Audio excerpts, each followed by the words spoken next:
Good morning everyone, good morning. मैं doctor Rajesh टोकरिया again मेरे इस प्यारे से channel biology by doctor Rajesh में आपका हार्दिक स्वागत करता हूं। लास्ट लेक्चर जो है हमने बायोटेक्नोलॉजी के रिकॉम्बिनेंट डीएनए टेक्नोलॉजी के लास्ट क्लोनिंग जो वेक्टर होते हैं उनको डिस्कस किया था। क्लोनिंग वेक्टर क्या है, उसकी क्या प्रॉपर्टीज होती है, इन बेसिक कंसेप्ट को हमने बहुत अच्छी तरीके से विद डायग्रामेटिक रिप्रेजेंटेशन के फॉर्म में क्लियर किया है। आई होप आपको जो है वो सभी समझ में आए होंगे।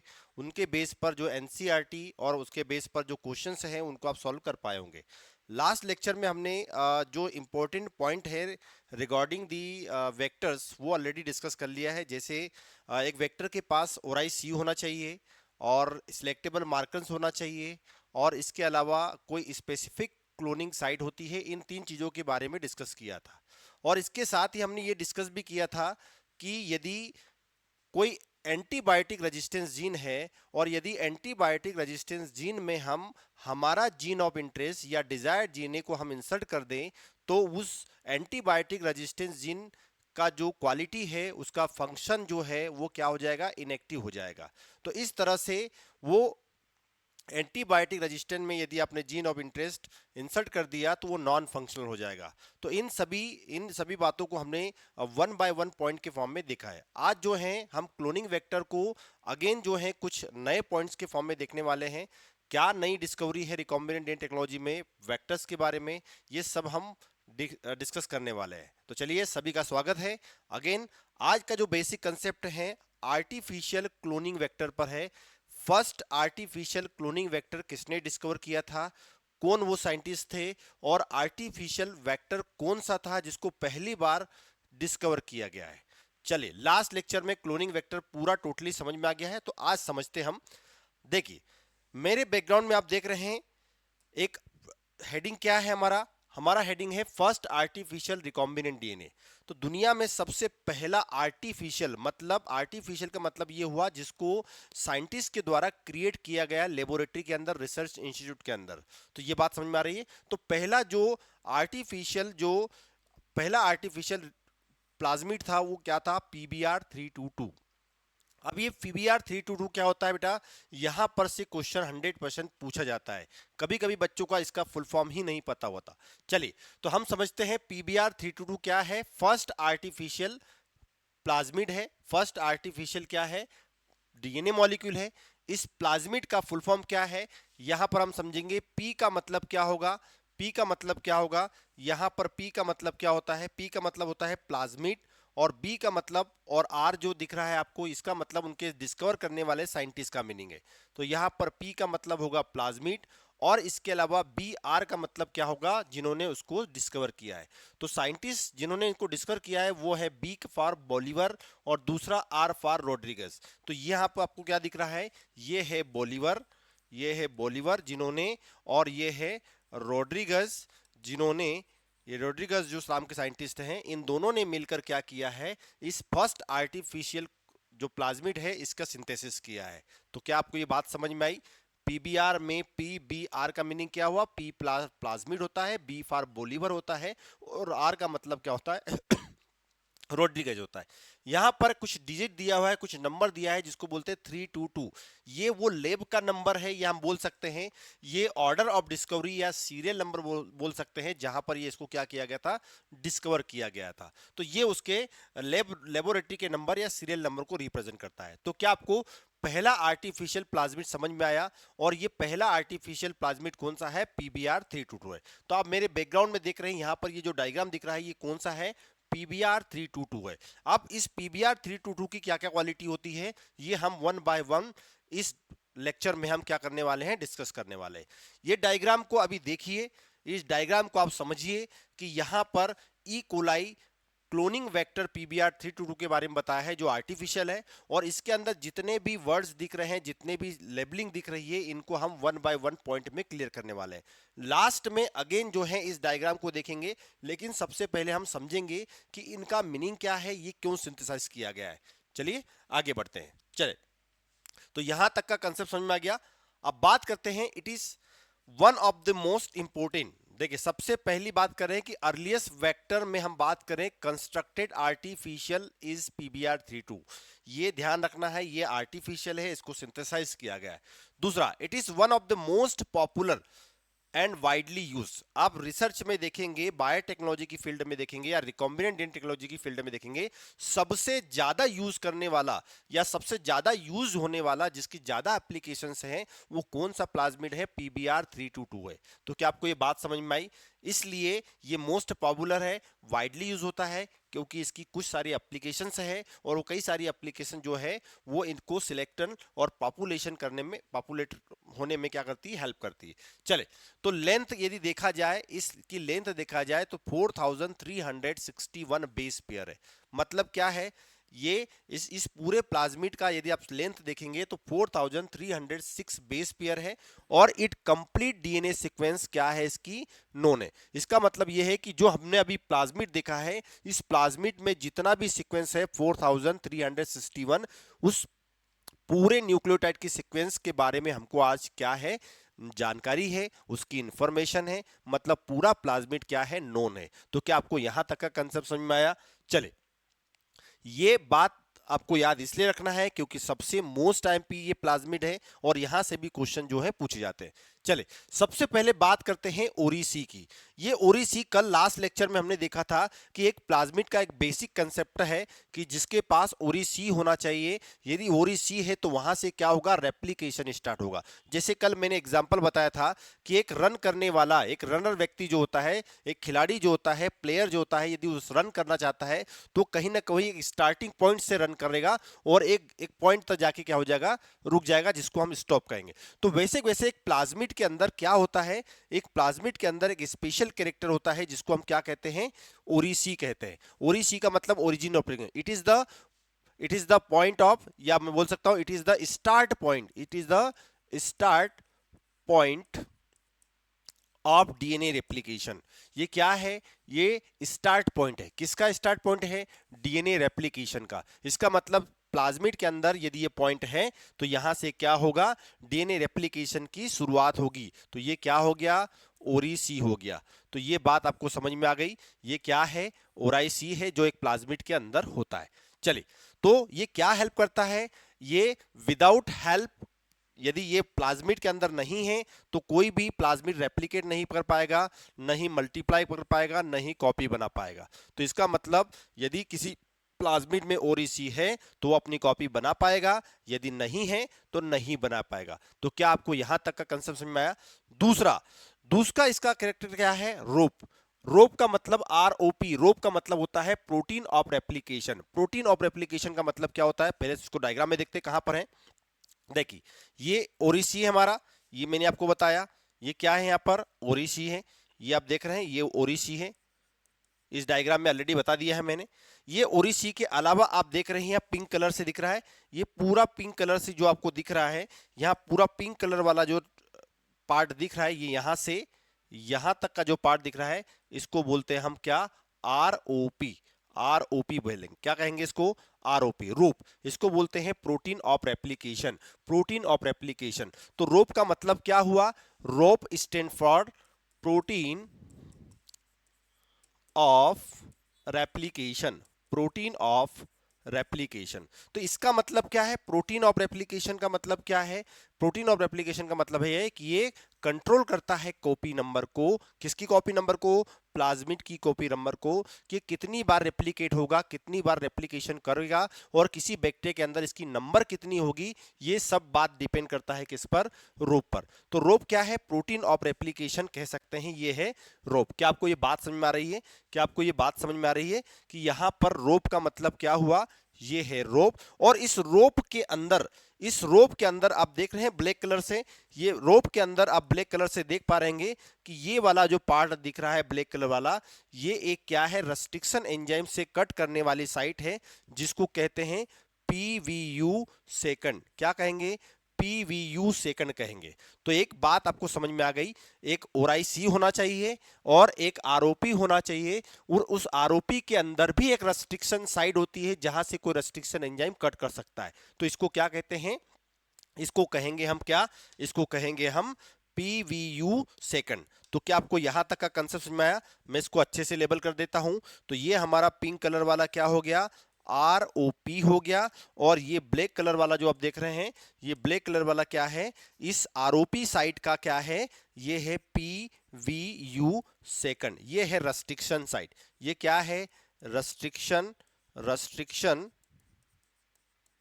साइट है। ध्यान रखिएगा, ये क्या है, रेस्ट्रिक्शन साइट है। किसकी रेस्ट्रिक्शन साइट है, ये रोप की रेस्ट्रिक्शन साइट है। यहां से कोई एंजाइम क्या कर सकता है, इसको काट सकता है। तो इसका मतलब क्या है कि restriction enzyme site present on rope gene. Rope gene के अंदर क्या होता है, एक रेस्ट्रिक्शन साइट प्रेजेंट होती है, जहां से PVU सेकंड जो है वो साइट प्रेजेंट है, जहां से कोई एंजाइम क्या कर सकता है, उसको कट कर सकता है। तो क्या आपको यहां तक का कंसेप्ट समझ में आया? चले नेक्स्ट बात करते हैं हम सिलेक्टेबल मार्कर की। तो आपको ऑलरेडी कल की क्लास में मैंने बताया था कि सिलेक्टेबल मार्कर क्या करते हैं। किसी बैक्टीरिया के अंदर यदि कोई प्लाज्मिड है जिसमें सिलेक्टेबल मार्कर है, तो आसानी से वो सर्वाइव कर सकता है एंटीबायोटिक के अंदर। तो इसका मतलब क्या हुआ कि 2 सिलेक्टेबल मार्कर्स आर प्रेजेंट। हमने कल देखा था, आइडेंटिटी कार्ड का एग्जांपल लिया था कि एक बच्चे के गले में आइडेंटिटी कार्ड है, तो आसानी से उसको कोई भी गार्ड स्कूल का जो है वो क्या करेगा, एंट्री कर सकता है। लेकिन वो कार्ड जो है उसी स्कूल का होना चाहिए। तो यहां पर क्या बता समझ में आई कि सिलेक्टेबल मार्कर होता है एक जीन की, होता है प्लाज्मिड के अंदर, और वो क्या करवाता है, उसका सिलेक्शन करवाता है कि वो किसी पर्टिकुलर एंटीबायोटिक में सर्वाइव कर पाएगा या नहीं कर पाएगा। तो मैंने देखा था, क्या बताया आपको कि कल एक बैक्टीरिया के अंदर जो प्लाज्मिड होता है उसके अंदर क्या होता है, 2 एंटीबायोटिक रेजिस्टेंस जीन होते हैं। वो क्या होते हैं, एम्पीसिलिन रेजिस्टेंस जीन होता है, एम्पीसिलिन रेजिस्टेंस जीन होता है, एक एम्पीसिलिन रेजिस्टेंस जीन होता है, दूसरा टेट्रासाइक्लिन रेजिस्टेंस जीन होता है। तो इसका मतलब क्या हुआ, एमपी रेजिस्टेंस जीन है, इसका मतलब यहां पर क्या बनेगा, एम्पीसिलिन बनेगा। एम्पीसिलिन एंटीबायोटिक, एंटीबायोटिक, इसका मतलब ये वाला जीन है, तो बैक्टीरिया एम्पीसिलिन एंटीबायोटिक में क्या कर सकता है, सरवाइव कर सकता है। लेकिन उसके पास टेट्रासाइक्लिन रेजिस्टेंस जीन है, तो बैक्टीरिया क्या कर सकता है, टेट्रासाइक्लिन नाम की एंटीबायोटिक में क्या कर सकता है, सर्वाइव कर सकता है। तो टेट्रासाइक्लिन एंटीबायोटिक, टेट्रासाइक्लिन एंटीबायोटिक में क्या करेगा, वो सर्वाइव करेगा। तो यदि एम्पीसिलिन रेजिस्टेंस जीन है तो एंटीबायोटिक एम्पीसिलिन में ग्रो करेगा, टेट जीन है तो वो टेट्रासाइक्लिन एंटीबायोटिक में सर्वाइव करेगा। ये किसके कैरेक्टर है, एक प्लाज्मिड। तो आर्टिफिशियल जो प्लाज्मिड होता है उसमें भी ये कैरेक्टर हो सकते हैं, ये बनाए जाते हैं, डिजाइन किए जाते हैं। ये डिपेंड करता है कि रिसर्च जो किया जा रहा है उसके बेस पर किस पॉइंट की रिक्वायरमेंट है, उसके अकॉर्डिंग इसको क्या किया जाता है, सिंथेसाइज किया जाता है। तो सिलेक्टेबल मार्कर भी होना चाहिए जो एंटीबायोटिक से क्या कर सके, उसको रजिस्टर करवा सकते। So it contain unique restriction site. इसके अलावा इसमें कोई यूनिक रेस्ट्रिक्शन साइट होती है। तो आप डायग्राम में देखिए, चले तो ये क्या हुआ, ये ओराइसी हुआ, ये ओराइसी की बात की थी हमने। ये क्या था, ये क्या था, इसको हमने रोप कहा था, रोप कहा था। और रोप के अंदर हमने क्या देखा था कि यहां पर कुछ स्पेशल टाइप की सीक्वेंस होती है, जिसको हमने क्या कहा था, जहां से कोई पर्टिकुलर एंजाइम क्या कर सकता है, कट कर सकता है। तो ये हो गया हमारा रोप। और रोप के अंदर एक सीक्वेंस होती थी जिसको हमने क्या कहा था, इसको कहा था हमने क्या, इसको कहा था हमने PVU सेकंड। तो क्या आपको ये बात समझ में आई, ये PVU सेकंड क्या है, ये क्या है, ये रोप है। रोप के अंदर आप क्या देख रहे हैं, रोप के अंदर एक साइड होती है, ये है पूरा पिंक कलर का दिख रहे हैं रोप। और रोप के अंदर जो ब्लैक कलर की दिख रही है वो क्या है, ये क्या है, एक पर्टिकुलर साइट है। तो क्या आपको यहां तक का कंसेप्ट समझ में आया? इसके अलावा देखिए, यहां पर आप देखेंगे तो यहां पर आपको क्या दिख रहा है, ये वाली जो साइट है, यहां से यहां तक की जो साइट है, इसको कहते हैं हम ampicillin resistance gene. Ampicillin resistance gene कहेंगे। ये क्या है, एम्पीसिलिन रेजिस्टेंस जीन है। और इस एम्पीसिलिन रेजिस्टेंस जीन के अंदर 2 साइट आपको देखने को मिलेगी। ये क्या है, एम्पीसिलिन रेजिस्टेंस जीन है। ये क्या है, एम्पीसिलिन रेजिस्टेंस जीन है। मैं इसको और से क्लियर कर दूं, यहां पर आपको क्या दिख रहा है, ये सपोज मैं इसको इस कलर से बनाता हूं, यहां पर ये मेरे पास है एम्पीसिलिन रेजिस्टेंस जीन। ये क्या है, एम्पीसिलिन रेजिस्टेंस जीन। और इस एम्पीसिलिन रेजिस्टेंस जीन के अंदर आपको क्या देखने को मिल रहा है, कुछ स्पेशल टाइप के पॉइंट देखने को मिल रहा है जो रेस्ट्रिक्शन साइट को रिप्रेजेंट करता है। किसको रिप्रेजेंट करता है, रेस्ट्रिक्शन साइट को रिप्रेजेंट करता है। इसका मतलब यह है कि यहां से कोई रेस्ट्रिक्शन एंजाइम आकर क्या कर सकता है, कट कर सकता है। तो इसका मतलब, इसका नाम क्या हुआ, ये होता है PVU1। PVU1 ये क्या होगा? PVU1 होगा, ये रेस्ट्रिक्शन साइड है। और दूसरी साइड आप देख रहे हैं, दूसरी साइड क्या होती है? PST। PST1।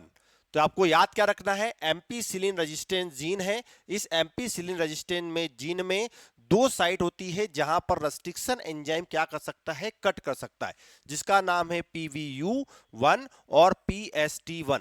क्या आपको ये बात समझ में आई? क्या आपको ये बात समझ में आई कि यहां पर डायग्राम में भी आप देख सकते हैं, जो फर्स्ट स्लाइड में मैंने बताया था, फर्स्ट स्लाइड में क्या बताया था कि ये हमारे पास क्या है? ये हमारे पास क्या है? ये ORIC है, ये ORIC है। और यहां पर क्या है? ये रोप है, ये रोप है। और रोप के अंदर आप देख रहे हैं क्या है? PVU सेकंड टाइप की रेस्ट्रिक्शन साइट है, ये रेस्ट्रिक्शन साइट। इसके अलावा आप पिंक कलर से देख रहे हैं, ये एम्पीसिलिन रेजिस्टेंस जीन है और इसके पास PVU1 नाम की रेस्ट्रिक्शन साइट होती है और दूसरी होती है PST1। क्या आपको ये बात समझ में आई? PVU1 और PST1 जो क्या है? रेस्ट्रिक्शन साइट है। तो यदि आपसे क्वेश्चन पूछा जाए कि एक प्लाज्मिड के अंदर जो एम्पीसिलिन रेजिस्टेंस जीन होता है, ये एक प्लाज्मिड के अंदर एंटीबायोटिक रेजिस्टेंस जीन होता है जिसका नाम है AMP जीन। यदि एक प्लाज्मिड के अंदर AMP जीन है तो उसमें कौन कौन सी रेस्ट्रिक्शन साइट होगी? तो उसका नाम क्या है? उसका नाम क्या होगा? PVU1 और PST1। क्या आपको ये कंसेप्ट समझ में आया? क्या आपको ये कंसेप्ट समझ में आया कि जो रेस्ट्रिक्शन एंजाइम्स की साइट है वो एम्पीसिलिन नाम के जीन में कौन कौन सी है? PVU1 है और PST1 है। लेकिन आपको मैंने बताया था कि ये नाम का जो रोप होता है, रोप के अंदर क्या होता है?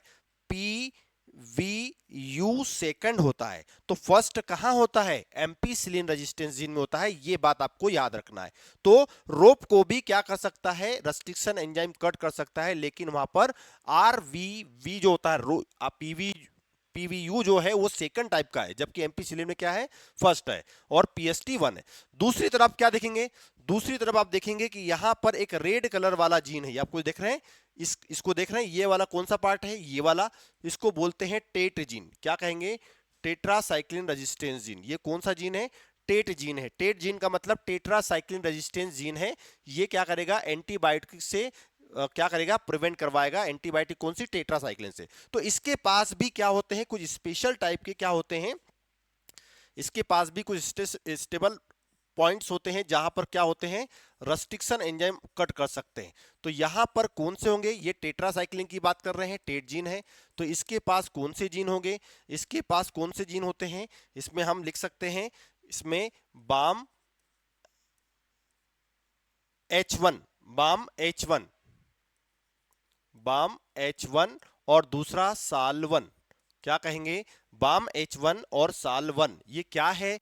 ये दोनों रेस्ट्रिक्शन साइट है जहां पर कोई एंजाइम आके क्या कर सकता है? कट कर सकता है। तो इसका मतलब आपको क्या समझ में आया?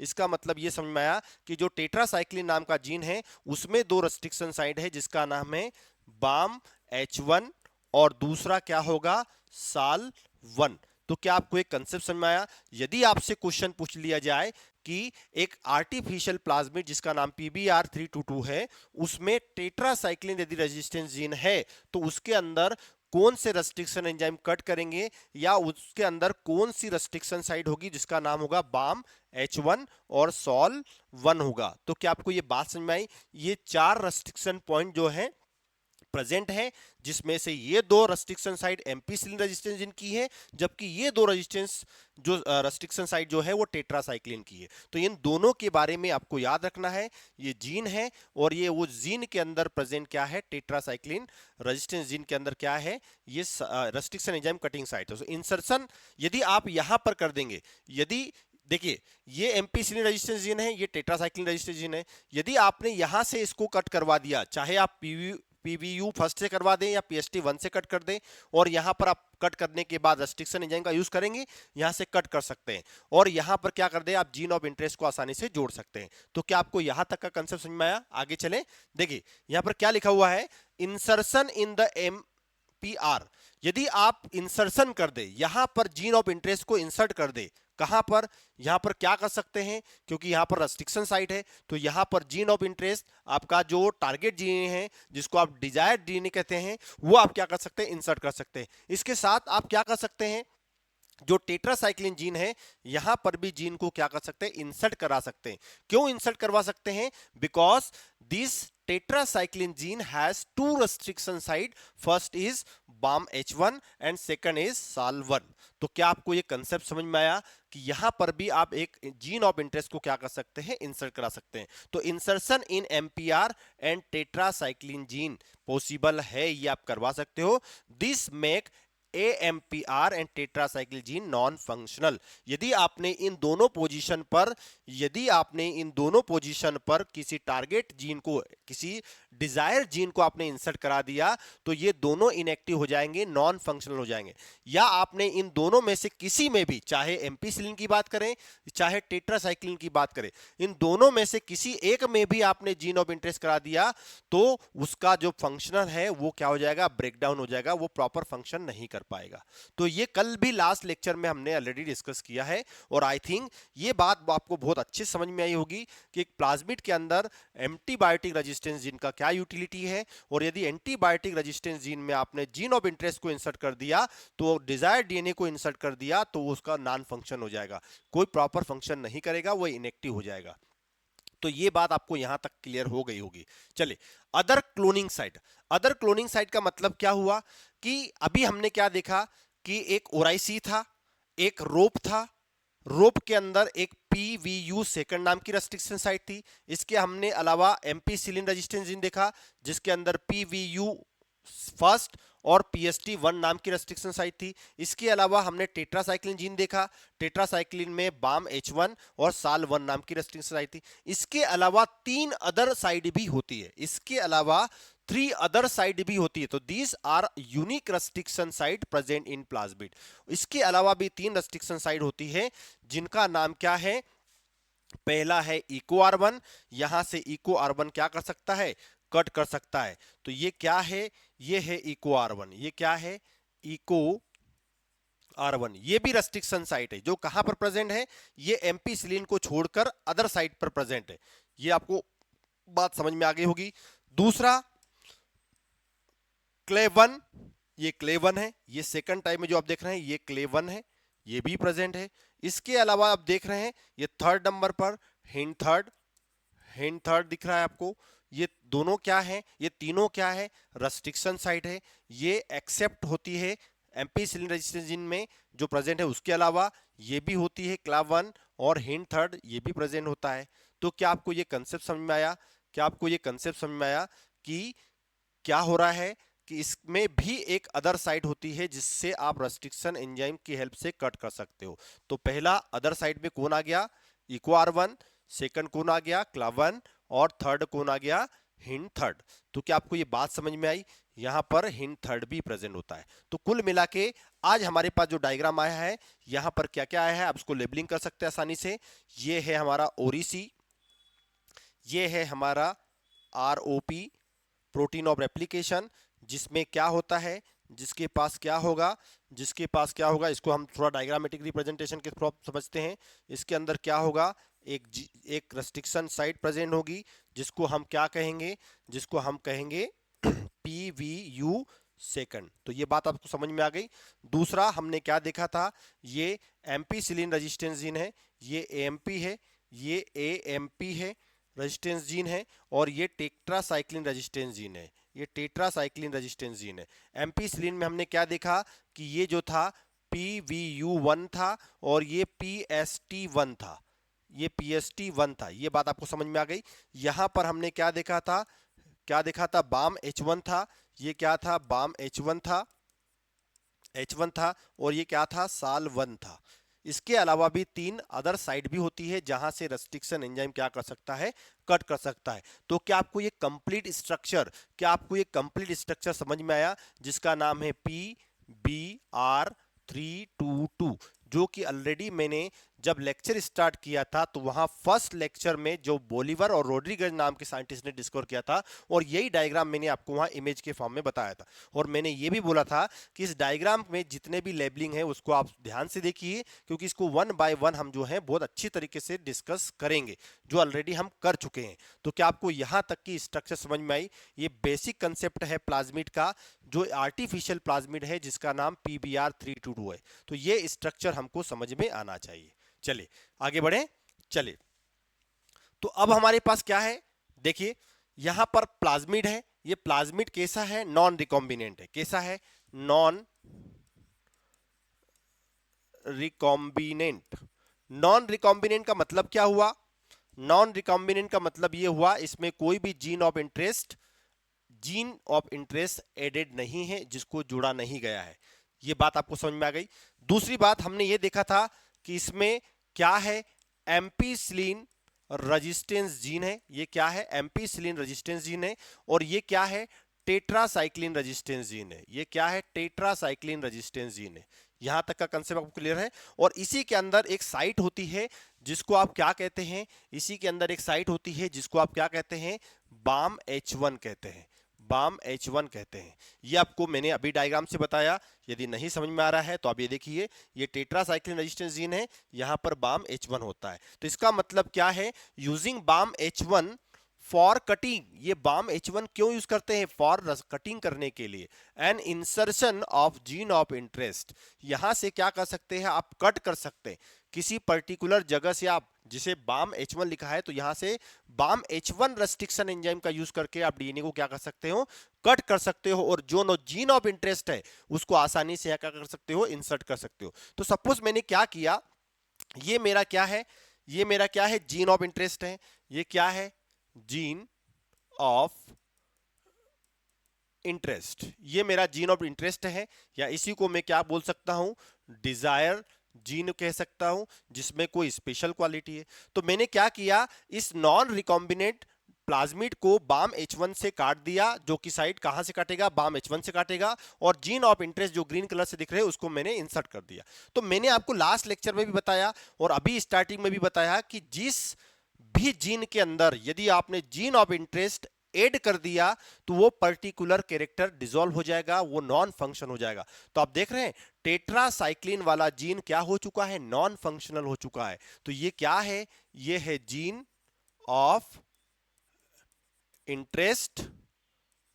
और ये जीन ऑफ क्या है? इंटरेस्ट है। ये जीन ऑफ इंटरेस्ट है, जीन ऑफ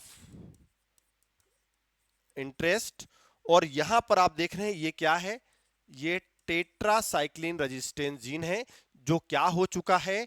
इनएक्टिव हो चुका है। कैसा हो चुका है? इनएक्टिव हो चुका है। क्यों इनएक्टिव हो गया है? क्योंकि अब ये प्लाज्मिड जो है वो नॉन रिकॉम्बिनेंट से क्या बन चुका है? रिकॉम्बिनेंट बन चुका है।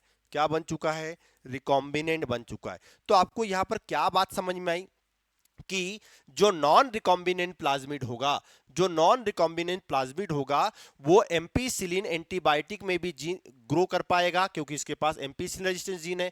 वो टेट्रासाइक्लिन नाम की एंटीबायोटिक में भी ग्रो कर पाएगा, क्योंकि उसके पास टेट्रा रेजिस्टेंस जीन है। तो मतलब नॉन रिकॉम्बिनेंट प्लाज्मिड दोनों एंटीबायोटिक में ग्रो कर सकते हैं। लेकिन आपने इसमें जीन ऑफ इंटरेस्ट को ऐड कर दिया। यदि आपने यहां पर जीन ऑफ इंटरेस्ट ऐड कर दिया तो इसका जो टेट्रासाइक्लिन वाला पार्ट है वो क्या हो गया? नॉन फंक्शनल हो गया, इनएक्टिव हो गया। तो अब केवल जो रिकॉम्बिनेंट प्लाज्मिड है वो केवल एम्पीसिलिन में ही ग्रो कर पाएगा, क्योंकि ये एक्टिव है। ये एएमपी जीन कैसा है? ये एएमपी रेजिस्टेंस जो जीन है, ये एएमपी जो रेजिस्टेंस जीन है वो कैसा है? वो एक्टिव है। लेकिन आपने टेट्रासाइक्लिन को क्या कर दिया? इनएक्टिव कर दिया। तो रिकॉम्बिनेंट एक ही एंटीबायोटिक में ग्रो करेगा, वो है एम्पीसिलिन, और टेट्रासाइक्लिन उसको क्या कर देगा? मार देगा। तो क्या आपको एक कंसेप्ट समझ में आया? तो जो इनएक्टिव जीन होता है, जो इनएक्टिव जीन होता है वो हेल्प करता है रिकॉम्बिनेंट को नॉन रिकॉम्बिनेंट से अलग करने में। क्या आपको ये बात समझ में आई? ये इनएक्टिव जीन हो गया है, ये इनएक्टिव जीन हो गया है, इसलिए ये आपको अलग करना है। नॉन रिकॉम्बिनेंट प्लाज्मिड कौन सा है, रिकॉम्बिनेंट प्लाज्मिड कौन सा है, तो ये सेपरेशन करना है। तो आपको एक बात याद रखना है, एक बात याद रखना है, रिकॉम्बिनेंट जो होगा और नॉन रिकॉम्बिनेंट दोनों एंटीबायोटिक के अंदर ग्रो करेगा क्योंकि दोनों जीन प्रेजेंट है। रिकॉम्बिनेंट केवल एक ही एंटीबायोटिक में ग्रो करेगा क्योंकि उसका एक एंटीबायोटिक जीन एक्टिव है और दूसरा इनएक्टिव है। चलिए दूसरे केस को समझते हैं। आपने सपोज किया कि जो एम्पीसिलिन रेजिस्टेंस जीन होता है, जैसे ये क्या है, एम्पीसिलिन रेजिस्टेंस जीन है, जिसके पास क्या है, ये PVU1 नाम की साइट है। क्या आपको बात समझ में आ रही है?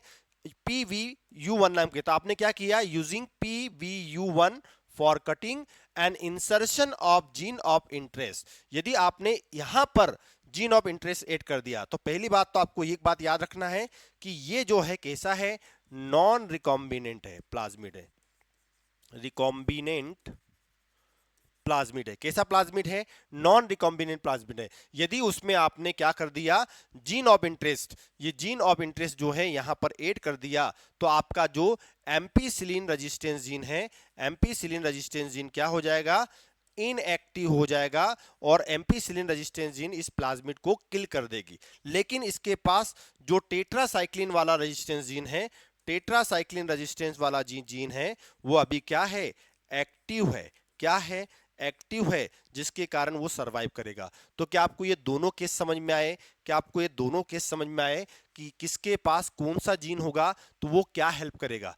ध्यान रखना, जिस भी जीन को आपने इनएक्टिव किया है, वो जीन इनएक्टिव क्यों हुआ है, क्योंकि आपने वहां पर जीन ऑफ इंटरेस्ट को ऐड कर दिया है, आपका डिजायर्ड डीएनए जो था वो ऐड कर दिया है, जिसके कारण वो जीन पर्टिकुलरली रूप से क्या हो गया है, नॉन फंक्शनल हो गया है, इनएक्टिव हो गया है। अब यही इनएक्टिव जीन क्या कर रहा है, यही इनएक्टिव जीन अब रिकॉम्बिनेंट और नॉन रिकॉम्बिनेंट के बीच में क्या कर रहा है, डिफरेंशिएशन करने में हेल्प कर रहा है। तो non recombinant, recombinant, non recombinant, recombinant, दोनों में कैसा सिलेक्शन होगा, कैसे आप सिलेक्ट करोगे, ये बात आपको समझ में आना चाहिए। चलिए तो हम थोड़ा एक डायग्राम समझते हैं, फिर आपको समझ में आएगा कि क्या हुआ। देखिए ये नॉन रिकॉम्बिनेंट प्लाज्मिड है, सपोज क्या है, ये नॉन रिकॉम्बिनेंट है। क्या लिखा हुआ है, नॉन रिकॉम्बिनेंट। नॉन रिकॉम्बिनेंट का मतलब है कि इसके पास एम्पीसिलिन रेजिस्टेंस जीन भी है, इसके पास टेट्रासाइक्लिन रेजिस्टेंस जीन भी है। ये क्या है, एएमपी रेजिस्टेंस जीन है, ये क्या है, टेट्रासाइक्लिन रेजिस्टेंस जीन है, दोनों प्रेजेंट है। यदि मान लो ये प्लाज्मिड क्या नहीं हो पाया, नो ट्रांसफॉर्मेशन, इसका ट्रांसफॉर्मेशन नहीं हो पाया, क्या नहीं हो पाया, नो ट्रांसफॉर्मेशन। ट्रांसफॉर्मेशन मैंने कल भी लास्ट लेक्चर में बताया था कि क्या ये प्लाज्मिड उस बैक्टीरिया के अंदर जा पा रहा है, क्या ये बैक्टीरिया उस प्लाज्मिड को ले पा रहा है।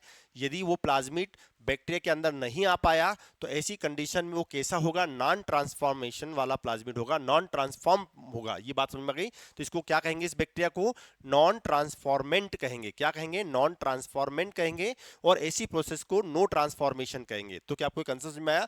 यदि ए बैक्टीरिया है, इस बैक्टीरिया में वो प्लाज्मिड है ही नहीं, तो क्या ये एंटीबायोटिक में सर्वाइव करेगा।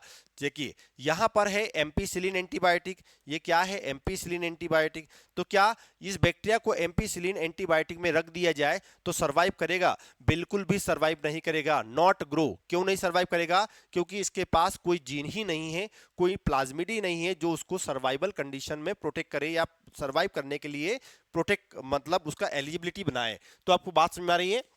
ये प्लाज्मिड क्या नहीं हो पाया, ट्रांसफॉर्मेशन नहीं कर पाया, तो ये बैक्टीरिया कैसा रह गया, नॉन ट्रांसफॉर्मेंट रह गया। यदि इस बैक्टीरिया को मैंने एम्पीसिलिन एंटीबायोटिक में रखा तो ये एम्पीसिलिन रेजिस्टेंस था नहीं था, इसलिए इसकी क्या हो गई, डेथ हो गई। और दूसरी बात, यदि इसी बैक्टीरिया को मैंने टेट्रासाइक्लिन रेजिस्टेंस जीन में ग्रो करवाया तो ये वहां पर भी ग्रो नहीं कर पाया। क्यों नहीं ग्रो कर पाया, क्योंकि इसके पास कोई प्लाज्मिड ही नहीं। लेकिन सपोज कीजिए कि यदि ये प्लाज्मिड क्या हो चुका है, ट्रांसफॉर्मेशन कर गया। क्या कर गया, ट्रांसफॉर्मेशन कर गया, मतलब ये बैक्टीरिया के अंदर क्या कर चुका है, इंटर हो चुका है। इसका मतलब इसके पास एम्पीसिलिन रेजिस्टेंस जीन भी है, टेट्रासाइक्लिन रेजिस्टेंस जीन भी है, ये एएमपी रेजिस्टेंस जीन भी है, टेट्रासाइक्लिन रेजिस्टेंस जीन भी है। तो इसका मतलब यदि इस बैक्टीरिया को मैं चाहे एम्पीसिलिन में डालूं या टेट्रासाइक्लिन रेजिस्टेंस जीन में डालूं तो वहां पर दोनों पर क्या करेगा, ग्रो कर जाएगा, क्योंकि दोनों जीन इसके पास ऑलरेडी क्या है, प्रेजेंट है। तो यदि आपको रिकॉम्बिनेंट और नॉन रिकॉम्बिनेंट में डिफरेंस करना है तो जीन को इनएक्टिव करना पड़ेगा। जिस प्लाज्मिड के पास दोनों जीन एक्टिव है वो नॉन ट्रांसफॉर्म है, सॉरी नॉन रिकॉम्बिनेंट है। जिसके पास एक जीन है, एक फंक्शनल है एक नॉन फंक्शनल है, तो वो रिकॉम्बिनेंट हो गया। दूसरी बात, आप यदि आपको ट्रांसफॉर्म और नॉन ट्रांसफॉर्म में डिफरेंशिएशन करना है तो आपको ये प्रोसेस क्या करना पड़ेगी, फॉलो करना पड़ेगी। तो ये नॉन ट्रांसफॉर्मेशन हुआ, बैक्टीरिया दोनों एंटीबायोटिक में ग्रो नहीं कर पाया। यदि यह ट्रांसफॉर्मेशन हो गया तो ये दोनों एंटीबायोटिक में क्या कर पाया है, ग्रो कर पाया। लेकिन थर्ड केस, ये पहला केस था, ये दूसरा केस था हमारा। तीसरा केस अब क्या बोलता है कि यदि आपने कोई जीन ऑफ इंटरेस्ट, ये क्या है, जीन ऑफ इंटरेस्ट को क्या कर दिया, टेट्रासाइक्लिन रेजिस्टेंस जीन के अंदर ऐड कर दिया। कहां पर ऐड कर दिया, ये देख रहे हो, ये क्या है, टेट्रासाइक्लिन रेजिस्टेंस जीन है। तो टेट्रासाइक्लिन रेजिस्टेंस जीन में क्या कर दिया, उसको जीन ऑफ इंटरेस्ट को ऐड कर दिया है। तो ये टेट्रासाइक्लिन रेजिस्टेंस जीन क्या हो चुका है, इनएक्टिव हो चुका है, नॉन फंक्शनल हो चुका है। यदि इस प्लाज्मिड को इस बैक्टीरिया के अंदर ट्रांसफॉर्मेशन किया जाए तो ये बैक्टीरिया के अंदर आ तो गया, तो बैक्टीरिया ट्रांसफॉर्मेंट बन गया। लेकिन इस बैक्टीरिया को यदि एम्पीसिलिन में डाल दिया गया तो यहां पर ये सरवाइव कर जाएगा। लेकिन इसी बैक्टीरिया को यदि टेट्रासाइक्लिन में ग्रो करवाना है तो डाल दिया गया तो ये सरवाइव नहीं कर पाएगा, उसकी डेथ हो चुकी है। क्यों हो चुकी है, क्योंकि उसके टेट्रासाइक्लिन वाले जीन को आपने जीन ऑफ इंटरेस्ट को इंसर्ट करके आपने उसको इनएक्टिव कर दिया। तो क्या आपको ये कंसेप्ट समझ में आया?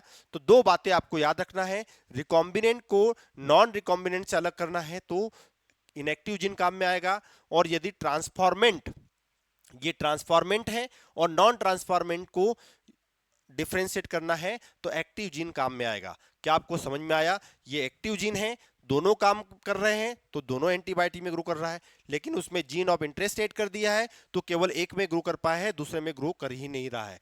तो आपको ये बात समझ में आई? तो इसका मतलब क्या हुआ, when gene of interest inserted in a antibiotic resistance gene, आपने कहां पर antibiotic resistance gene, antibiotic resistance gene के अंदर आपने क्या कर दिया, इंसर्ट कर दिया। आपने जीन ऑफ इंटरेस्ट को कहां इंसर्ट कर दिया, एंटीबायोटिक रेजिस्टेंस जीन के अंदर इंसर्ट कर दिया। तो जीन बिकम क्या हो जाएगा, नॉन फंक्शनल। कैसा हो जाएगा, नॉन फंक्शनल का मतलब ये हुआ वो क्या हो चुका है, इनएक्टिव हो चुका है। अब वो एंटीबायोटिक से लड़ नहीं पाएगा। तो ये बात भी आपको याद रखना है। क्या आपको ये कंसेप्ट समझ में आया? कैसा हो गया, ये इनएक्टिव हो गया क्योंकि जीन ऑफ इंटरेस्ट को आपने एंटीबायोटिक जीन में ही डाल दिया। तो इससे क्या होगा, वो एंटीबायोटिक में सरवाइव नहीं कर पाएगा। दूसरा, दिस लॉस ऑफ जीन, आपने इस जीन में डीएनए को इंसर्ट कर दिया है, जीन ऑफ इंटरेस्ट को इंसर्ट कर दिया है, तो वो जीन क्या हो चुका है, यदि आपने एम्पीसिलिन में ऐड कर दिया तो एम्पीसिलिन जीन लॉस हो चुका है, टेट्रासाइक्लिन में यदि इंसर्ट कर दिया तो टेट्रासाइक्लिन जीन लॉस हो चुका है। तो लॉस ऑफ जीन को क्या कर दिया, लॉस कर दिया है। इसका मतलब क्या कर दिया आपने, इनएक्टिव कर दिया है। क्या कर दिया है, इनएक्टिव कर दिया है। तो ये इनएक्टिव क्या हेल्प करता है, आइडेंटिफाई करने में हेल्प करता है, किसको, रिकॉम्बिनेंट को। क्या आपको एक कंसेप्ट समझ में आया? यदि वो रिकॉम्बिनेंट है तो उसके अंदर क्या करेगा, इनएक्टिव होगा, और यदि वो नॉन रिकॉम्बिनेंट है तो उसके अंदर, दोनों के अंदर वो जीन क्या करेगा, ग्रो करेगा। तो यहां तक की बात समझ में आई। दूसरी बात, एग्जाम्पल के लिए PBr322 है जो हम अभी ऑलरेडी देख रहे हैं। यहां पर 2 एंटीबायोटिक रेजिस्टेंस जीन है, एम्पीसिलिन रेजिस्टेंस जीन और टेट्रासाइक्लिन रेजिस्टेंस जीन। यदि आपने क्या किया, जीन ऑफ इंटरेस्ट को कहां इंसर्ट कर दिया, जीन ऑफ इंटरेस्ट को आपने इंसर्ट कर दिया कहां पर, टेट्रासाइक्लिन रेजिस्टेंस जीन के अंदर। तो टेट्रासाइक्लिन रेजिस्टेंस जीन कैसा हो जाएगा, इनएक्टिव हो जाएगा, या मैं बोल सकता हूं नॉन फंक्शनल हो जाएगा। कैसा हो जाएगा, नॉन फंक्शनल हो जाएगा। अब वो काम ही नहीं कर पाएगा। सो बैक्टीरिया क्या करेगा, bacteria can not grow on tetracycline. जब टेट्रासाइक्लिन को ही आपने क्या कर दिया, जीन को ही क्या कर दिया, नॉन फंक्शनल कर दिया, तो वो ग्रो नहीं कर पाएगा। बट कैन ग्रो, वो ग्रो कर सकता है किसमें, एम्पिसिलिन के अंदर। तो क्या आपको एक कंसेप्ट में आया? तो this bacteria are recombinant bacteria. कौन से बैक्टीरिया? रिकॉम्बिनेंट बैक्टीरिया हुए। रिकॉम्बिनेंट बैक्टीरिया वो बैक्टीरिया हुआ जिसका जीन ऑफ इंसर्ट ऐड कर देने से जो एंटीबायोटिक रेजिस्टेंस जीन है वो क्या हो चुका है? नॉन फंक्शनल हो चुका है, इनएक्टिव हो चुका है। तो क्या आपको ये बात समझ में आई? चलिए इस टेबल के थ्रू समझते हैं कि ये टेबल के थ्रू हमको क्या समझ में आ रहा है। देखिए, एक बैक्टीरिया का टाइप है जो कैसा है? नॉन रिकॉम्बिनेंट है। नॉन रिकॉम्बिनेंट आप रिकॉल कीजिए, नॉन रिकॉम्बिनेंट ऐसे बैक्टीरिया को कहते हैं जिसकी बॉडी के अंदर, जिसकी सेल के अंदर कोई भी डीएनए प्रेजेंट नहीं है। कौन सा डीएनए? मैं प्लाज्मिड की बात कर रहा हूं। वो प्लाज्मिड डीएनए ट्रांसफॉर्म हो ही नहीं पाया, ट्रांसफॉर्मेशन कर ही नहीं पाया, तो उस बैक्टीरिया के अंदर कोई भी एंटीबायोटिक रेजिस्टेंस जीन नहीं है। तो क्या वो एम्पिसिलिन में ग्रो करेगा? नॉन रिकॉम्बिनेंट की बात कर रहा हूं, non recombinant, non recombinant, sorry गलत बता दिया मैंने, ट्रांसफॉर्मेशन के बारे में बता दिया। ये नॉन रिकॉम्बिनेंट की बात कर रहा है। किसकी बात कर रहा है? Non recombinant. नॉन रिकॉम्बिनेंट का मतलब होता है जिसके पास एम्पिसिलिन रेजिस्टेंस जीन भी है और टेट्रासाइक्लिन रेजिस्टेंस जीन भी है। तो वो एम्पिसिलिन में भी ग्रो करेगा, टेट्रासाइक्लिन में भी ग्रो करेगा। यदि कोई बैक्टीरिया ऐसा है जिसके पास रिकॉम्बिनेंट है, रिकॉम्बिनेंट है लेकिन वो किस जीन के लिए है? टेट्रासाइक्लिन के लिए है। वो केवल किसके लिए रिकॉम्बिनेंट है? टेट्रासाइक्लिन लिए। तो वो एम्पिसिलिन में ग्रो करेगा क्या? क्या ये ग्रो करेगा? आप थोड़ा ध्यान से सुनिए यहां पर। यदि कोई बैक्टीरिया है वो नॉन रिकॉम्बिनेंट है, नॉन रिकॉम्बिनेंट मतलब जीन ऑफ इंटरेस्ट इसमें है ही नहीं। तो जीन ऑफ इंटरेस्ट नहीं है, इसका मतलब वो एम्पिसिलिन रेजिस्टेंस जीन भी है और टेट्रासाइक्लिन रेजिस्टेंस जीन भी है। तो वो एम्पिसिलिन में भी ग्रो करेगा और टेट्रासाइक्लिन में भी ग्रो करेगा। लेकिन मैं बात करूं रिकॉम्बिनेंट की, इसमें आपने क्या कर दिया है? रिकॉम्बिनेंट है तो उसमें कहां क्या कर दिया है? टेट्रासाइक्लिन जीन को डिस्टर्बेट कर दिया है आपने। जीन ऑफ इंटरेस्ट कहां ऐड किया है? टेट्रासाइक्लिन में। तो ये बैक्टीरिया का एम्पिसिलिन जीन तो सही है, ये यहां पर ग्रो करेगा लेकिन यहां पर ग्रो नहीं कर पाएगा। ये बात आपको याद रखना है, ये बात आपको ध्यान देना है, ये कंसेप्ट आपको याद रखना है। दूसरा केस, दूसरा केस है कि यहां पर एक कोई प्लाज्मिड है जो कैसा है? नॉन रिकॉम्बिनेंट है। नॉन रिकॉम्बिनेंट का मतलब है इसमें कोई जीन ऑफ इंटरेस्ट नहीं है, इसका एम्पिसिलिन वाला पार्ट भी सही है, टेट्रासाइक्लिन वाला पार्ट भी सही है। तो ये एम्पिसिलिन में भी ग्रो करेगा, टेट्रासाइक्लिन में भी ग्रो करेगा, जो कि हमने यहां देखा था। लेकिन रिकॉम्बिनेंट है, कैसा रिकॉम्बिनेंट है? एम्पिसिलिन में आपको क्या कर दिया? जीन ऑफ इंटरेस्ट इंसर्ट कर दिया, तो यहां वो डिस्टर्ब हो चुका है, जिसके कारण ये यहां पर ग्रो नहीं कर पाएगा और ये ग्रो कर पाएगा। लेकिन मैं आपसे क्वेश्चन पूछूं कि what will happen, what will happen, what will happen when when gene of interest added on both antibiotic resistance, antibiotic resistance gene. यदि आपने जीन ऑफ इंटरेस्ट दो लिए और दोनों एंटीबायोटिक रेजिस्टेंस जीन में क्या कर दिया है? इंसर्ट कर दिया है, तो क्या बैक्टीरिया दोनों एंटीबायोटिक में सरवाइव करेगा या नहीं करेगा? ये बात आपके माइंड में आना चाहिए। तो यदि यदि आपने क्या किया, यदि जीन ऑफ इंटरेस्ट को आपने दोनों एंटीबायोटिक रेजिस्टेंस जीन के अंदर क्या कर दिया? ऐड कर दिया, तो दोनों ही एंटीबायोटिक रेजिस्टेंस जीन क्या हो जाएंगे? इनएक्टिव हो जाएंगे। लेकिन ऐसा किया नहीं जाता, ये आपको याद रखना है, ये आपको याद रखना है, दोनों ही नॉन फंक्शनल हो जाएंगे। ये हमको थोड़ा एक माइंड में कॉमन सेंस वाली बात है कि ये बात आना चाहिए। यदि आपने दोनों के अंदर इंसर्ट करा दिया तो दोनों ही क्या हो जाएंगे? नॉन फंक्शनल हो जाएंगे। और जीन ऑफ इंटरेस्ट आपने ऐड कर दिया एम्पिसिलिन में भी और टेट्रासाइक्लिन में भी, तो प्रॉपर फंक्शन नहीं कर पाएगा। तो ये कंसेप्ट आपको याद रखना है। यदि ऑप्शन में ये आपको पूछा जाए, एजर्शन के फॉर्म में पूछा जाए, तो आपको ये कंसेप्ट आना चाहिए। चलिए अब नेक्स्ट देखते हैं, इजी टू ट्रिक। देखिए यहां पर क्या है? एक्टिव जीन है। एक्टिव जीन का मतलब आपको मैंने अभी बताया, यदि वो कैसा है? नॉन रिकॉम्बिनेंट है। प्लाज्मिड कैसा है? नॉन रिकॉम्बिनेंट है। नॉन रिकॉम्बिनेंट का मतलब क्या है? नॉन रिकॉम्बिनेंट का मतलब यह है कि no gene of interest, no gene of interest present.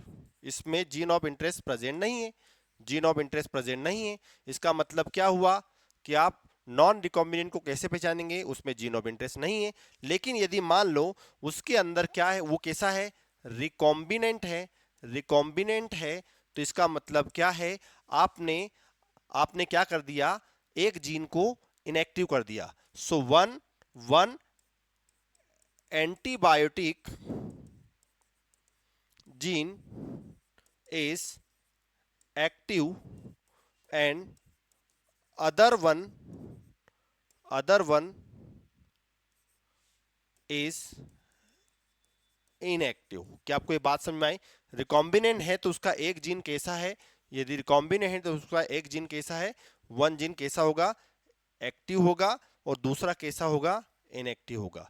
तो इससे आप क्या कर सकते हो, एक्टिव यदि जीन है तो ट्रांसफॉर्म और नॉन ट्रांसफॉर्म, और इनएक्टिव जीन है तो रिकॉम्बिनेंट और नॉन रिकॉम्बिनेंट से क्या कर सकते हो, डिफरेंशिएट करके के आपको दोनों बैक्टीरिया को क्या कर सकते हैं, अलग कर सकते हैं। तो यहां तक का कंसेप्ट आपको समझ में आ गया होगा। चलिए, तो जो PBr32 है उसका लो कॉपी नंबर है।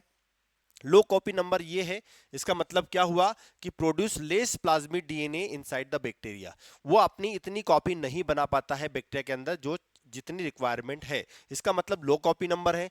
दूसरा, लिमिटेड क्लोनिंग साइट, इसके अंदर क्लोनिंग की जो साइट है वो लिमिटेड है, मतलब few unique restriction site available, जो इसके एंजाइम जो है हमारे पास नोन है। इसके अलावा स्मॉल जो है इंसर्ट साइज है, इसका में हम क्या कर सकते हैं, small fragment, small gene of interest ही क्या कर सकते हैं, इंसर्ट करवा सकते हैं। लार्ज फ्रेगमेंट यदि हुआ, लार्ज जीन ऑफ इंटरेस्ट हुआ, तो वो कैरी नहीं कर पाएगा, तो can not carry very large DNA fragment. ये बात का आपको ध्यान रखना है। नो ब्लू व्हाइट स्क्रीनिंग, ये ब्लू व्हाइट स्क्रीनिंग क्या होता है थोड़ा हम नेक्स्ट स्लाइड में समझेंगे। यदि इसके पास ब्लू व्हाइट स्क्रीनिंग नहीं है, इसका मतलब क्या है, does not contain lac Z gene, screening is difficult, हम इसको स्क्रीनिंग आइडेंटिफाई नहीं कर पाएंगे। ये थोड़ा हम अभी जो नेक्स्ट स्लाइड होगी उसमें हम बहुत अच्छे से एग्जांपल के थ्रू समझने वाले हैं। दूसरा, रिक्वायर्ड 2 एंटीबायोटिक फॉर स्क्रीनिंग, यदि आपको बैक्टीरिया को आइडेंटिफाई करना है तो इसके लिए आपको 2 एंटीबायोटिक की रिक्वायरमेंट होगी। एक कौन सी होगी, एक तो एम्पीसिलिन एंटीबायोटिक होगी और दूसरी कौन सी होगी, टेट्रासाइक्लिन होगी। तो ये सब क्या है, ये सब क्या है, एम्पीसिलिन की रिक्वायरमेंट होगी, इसको टेट्रासाइक्लिन की रिक्वायरमेंट होगी। तो ये सब क्या है, लिमिटेशंस है किसकी, PBr322 की, क्योंकि इसकी इसकी जो क्वालिटी है वो ज्यादा लेबोरेटरी के अंदर यूटिलाइजेशन में नहीं आ पा रहा है, क्योंकि इसके अंदर कुछ चीजें ऐसी हैं जिसके कारण साइंटिस्ट को क्या हो पा रहा है, कुछ प्रॉब्लम को फेस करना पड़ रहा है। लेकिन इसके कारण क्या हुआ, एक मॉडिफाइड क्लोनिंग वेक्टर आया पीबीआर के अलावा। पीबीआर की क्वालिटी जो थी, लिमिटेशन जो थी, उनको हटाने के लिए, उनको इनहेंस करने के लिए एक नया प्लाज्मिड बनाया गया जिसका नाम क्या है, PUC18। PUC18, तो ध्यान रखना है, PUC18 इज अ मॉडिफाइड, ये क्या है, मॉडिफाइड है। कैसा है, मॉडिफाइड क्लोनिंग वेक्टर है। कैसा वेक्टर है, मॉडिफाइड क्लोनिंग वेक्टर है। ये आपको बात समझना है। यहां पर क्या हो रहा है, develop to overcome limitation of PBr32, जो PBr322 की जो लिमिटेशन है उसको पूरा करने के लिए क्या किया गया है, बनाया गया है। और ये छोटा होता है, हाई कॉपी नंबर होता है, जबकि मैंने आपको बताया था PBr322 जो होता है उसका कॉपी नंबर क्या होता है, कम होता है। देखिए, लो कॉपी नंबर, PBr32 की क्वालिटी क्या है, वो लो कॉपी नंबर वाला है, इसलिए इसको ध्यान में रखकर क्या किया गया, ये स्मॉल साइज है, हाई कॉपी नंबर है, और जेनेटिक इंजीनियरिंग में इसका आसानी से यूज किया जा सकता है। यहां पर PUC का मतलब क्या है, जैसे वहां पर PBr322 का मीनिंग था, जहां पर PBr मतलब P प्लाज्मिड था, B बार बोलीवर था और R फॉर रोड्रिगेज नाम के साइंटिस्ट थे। लेकिन यहां पर क्या हो रहा है, P फॉर प्लाज्मिड है, और यहां पर UC का मतलब है इसको जहां, जिस प्लेस पर, जिस यूनिवर्सिटी के अंदर, जिस रिसर्च इंस्टीट्यूट के अंदर इसको डिस्कवर किया गया, उसी के नाम पर क्या कर दिया गया, नाम दिया गया। तो यहां पर university of California, university of California, UC का मतलब यूनिवर्सिटी ऑफ कैलिफोर्निया है। और यहां पर 18 का मतलब क्या है, ऑर्डर ऑफ डिस्कवरी या उसका लेब नंबर हो सकता है। क्या हो सकता है, लेब नंबर हो सकता है, ये आपको ध्यान रखना है। तो देखिए, ये है PUC18, जिसकी स्ट्रक्चर है। अब इस PUC 18 को कैसे समझना है। जो PBR 322 था उसकी लिमिटेशन को हटा दिया गया। क्या लिमिटेशन थी, उसमें 2 एंटीबायोटिक का यूज करना पड़ता था। इसका लो कॉपी नंबर बता, इसका कॉपी नंबर कैसा हो जाएगा, हाई हो जाएगा। देखिए इस प्लाज्मिड की क्या क्वालिटी है। इस प्लाज्मिड में आप देखेंगे तो इसके पास एक जीन है जिसको क्या कहते हैं, एम्पीसिलिन रेजिस्टेंस जीन कहते हैं। ये क्या है, एम्पीसिलिन रेजिस्टेंस जीन। लेकिन इसके अलावा भी इसके पास एक जीन है, इसके पास एक जीन है जिसको बोलते हैं लेक जेड जीन। क्या कहेंगे, लेक जेड जीन। देखिए ये एम्पीसिलिन रेजिस्टेंस जीन है, तो ये क्या करेगा, एम्पीसिलिन एंटीबायोटिक से फाइट करने में हेल्प करेगा। लेकिन यहां पर जेड, लेक जेड जीन है, ये क्या है, लेक जेड जीन है। ये लेक जेड जीन क्या होता है, बीटा गैलेक्टोसाइडेस को प्रोड्यूस करता है। यदि आपने लेक ओपेरॉन नाम का मॉडल पढ़ा होगा तो वहां पर आपने लेक जेड जीन के बारे में पढ़ा होगा। तो ये क्या करता है, lake Z gene, lake Z gene क्या करेगा, ये बीटा गैलेक्टोसाइडेस, बीटा गैलेक्टोसाइडेस नाम का जो एंजाइम होता है उसको बनाता है। डीएनए से आरएनए बनेगा, आरएनए से प्रोटीन बनेगा। इसका मतलब लेग जेड जीन है तो पीयूसी में यदि लेग जेड जीन है तो वो क्या बनाएगा, बीटा ग्लेक्टोसाइडेज नाम का एंजाइम बनाएगा। तो क्या आपको ये बात समझ में आई, पीयूसी 18 के अंदर एम्पीसिलिन रेजिस्टेंस जीन भी है और इसके अलावा लेग जेड जीन भी है। अब इन दोनों का क्या यूटिलाइजेशन है, नेक्स्ट चैप्टर में, नेक्स्ट स्लाइड में हम देखने वाले हैं। यहां तक का यदि कोई कंसेप्ट आपको डाउट लग रहा है तो आप कमेंट बॉक्स में डाल सकते हो, कमेंट कर सकते हो यदि आपको समझ में नहीं आ रहा है। देखिए बायोटेक्नोलॉजी है, इसकी एप्लीकेशन मैंने आपको सबसे फर्स्ट लेक्चर में ही बता दिया है कि बायोटेक्नोलॉजी एक आने वाले फ्यूचर का एक नया रिसर्च का पॉइंट है जिसमें हम एग्रीकल्चर, मेडिसिन, हेल्थ केयर और एक्वाटिक ऑर्गेनिज्म की बॉडी के अंदर चेंजेस करके हम उनसे कई तरह के इंग्रेडिएंट ले सकते हैं। वैसे वैसे कई सारी एप्लीकेशन होने के कारण बायोटेक्नोलॉजी की फील्ड में नई डिस्कवरी होती गई, जिसमें हमने पीबीआर के बारे में पढ़ा और पीयूसी के बारे में देख रहे हैं। ये सब आर्टिफिशियल प्लाज्मिड हैं जिसमें कुछ अच्छी क्वालिटी के साथ साथ कुछ लिमिटेशन थी और लिमिटेशन को सब समय के साथ साथ क्या किया गया, टाइम टू टाइम मॉडिफाइड किया गया। इसके अकॉर्डिंग क्या किया गया, पीयूसी जो 18 है उसको बनाया गया जिसमें एम्पीसिलिन रेजिस्टेंस जीन और लेग जेड जीन है। चलिए अब ये क्या होता है थोड़ा समझते हैं। चलिए आप देख रहे हैं यहां पर एक प्लाज्मिड है, ये कौन सा है, पीयूसी है, जिसके पास क्या है, एम्पीसिलिन रेजिस्टेंस जीन है। दूसरा इसके पास क्या है, लेक जेड जीन है, ये लेक जेड जीन है। अब देखिए लेक जेड जीन क्या करता है, यदि आपने इस प्लाज्मिड को, ये प्लाज्मिड कैसा है, इसमें कोई जीन ऑफ इंटरेस्ट दिख रहा है क्या आपको, नो जीन ऑफ इंटरेस्ट। इसका मतलब क्या हुआ, यहां पर ये कैसा है, नॉन रिकॉम्बिनेंट है, इसका मतलब नो जीन ऑफ इंटरेस्ट। इसका मतलब क्या हुआ, इसके अंदर कोई भी जीन ऑफ इंटरेस्ट नहीं है। इंटरेस्ट, ये जीन ऑफ इंटरेस्ट क्या है, अपसेंट है। एक प्लाज्मिड है जिसमें एम्पीसिलिन रेजिस्टेंस जीन है, लेग जेड जीन है। इस प्लाज्मिड के अंदर जीन ऑफ इंटरेस्ट नहीं है, इसलिए कैसा हुआ, नॉन रिकॉम्बिनेंट हुआ। यदि इस प्लाज्मिड को उठा के आपने कहां पर ट्रांसफॉर्म करवा दिया, बैक्टीरिया के अंदर, तो आप देखिए इस बैक्टीरिया के अंदर एक तो कैपेबिलिटी क्या है, वो एंटीबायोटिक से लड़ पाएगा क्योंकि उसके पास एम्पीसिलिन रेजिस्टेंस जीन है। दूसरी बात, इसके पास क्या है, ये आपको ध्यान रखना है, इसके पास लेक जेड जीन है। इसके पास क्या है, लेक जेड जीन है। और लेक जेड जीन से क्या बनाता है, ये लेक जेड जीन से क्या बनाता है, बीटा गैलेक्टोसाइडेज, बीटा गैलेक्टोसाइडेज ये नाम का क्या बना लेता है, एंजाइम बना लेता है। और बीटा गैलेक्टोसाइडेज नाम का एंजाइम क्या करता है, आप यहां देख रहे हैं, यहां पर जो ये बीकर है या कोनिकल फ्लास्क है, इस फ्लास्क के अंदर एक केमिकल डला हुआ है। एक केमिकल है जिसको कहते हैं एक्स गॉल। एक्स गॉल, ये एक्स गॉल को क्या कर देता है, ये एंजाइम एक्स गॉल को क्या कर देता है, डिग्रेड कर देता है, ब्रेक कर देता है। और ये बीटा ग्लेक्टोसाइडेज एंजाइम इस एक्स गॉल को क्या कर देगा, डिग्रेड कर देगा, यूटिलाइज कर लेगा। तो ये व्हाइट कलर वाली जो स्क्रीनिंग है वो किस में कन्वर्ट हो जाएगी, ये ब्लू कलर में कन्वर्ट हो जाएगा। किस में कन्वर्ट हो जाएगा, ब्लू कलर के मीडियम में कन्वर्ट हो जाएगा। तो क्या आपको बात समझ में आई, एक पीयूसी के अंदर लेग जेड जीन था, उस जीन को आपने कहां इंसर्ट कर दिया, बैक्टीरिया के अंदर। ये कौन है, ये बैक्टीरिया है। और इस बैक्टीरिया के अंदर आपने उसको इंसर्ट कर दिया और इस बैक्टीरिया को ऐसे मीडियम के अंदर डाला जिसमें क्या है, एक्स गाल नाम का कंपाउंड है, और ये एक्स गैल नाम का जो कंपाउंड को ये बीटा गैलेक्टोसाइड बनाएगा और बीटा गैलेक्टोसाइड इसको क्या कर देगा, बीटा गैलेक्टोसाइड क्या कर देगा, उसको ब्रेक कर देगा, और ब्रेक करने से क्या होगा, ये एंजाइम उसको ब्रेक कर देगा तो ये ब्लू कलर के कंपाउंड में चेंज हो जाएगा।